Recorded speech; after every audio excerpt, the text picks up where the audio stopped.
মা মরলে বুঝবি, অনেকেই এমন কথা বলে। আমার মনে হয় কথাটি ভুল বলে।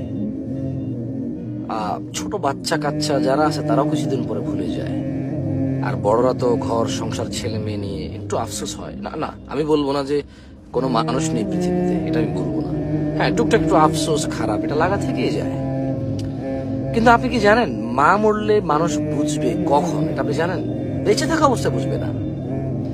মা অথবা বাপ মরলে মানুষ বুঝবে তখন যখন সে নিজে মারা যাবে, যখন সে হঠাৎ করে তার মা অথবা বাপ দুজনই বৃদ্ধ ছিল বা যে কোনো একজনকে সে পেয়েছে আর ওরা মারা গেল, আর কোনো এক জুমার খুতবায়, কোনো এক ওয়াজ মাহফিলে অথবা কোনো এক বই সে পাতা উল্টিয়ে দেখবে যে আল্লাহ নবী সাল্লাল্লাহু আলাইহি ওয়াসাল্লাম বলেছে যে মানে ওই লোকের চাইতে হতভাগা আর কেউ না, বা ধ্বংস ওই লোক হোক যার বৃদ্ধ পিতামাতা সে উভয়কে অথবা যে কোনো একজনকে পেল অথচ জান্নাত নিতে পারলো না।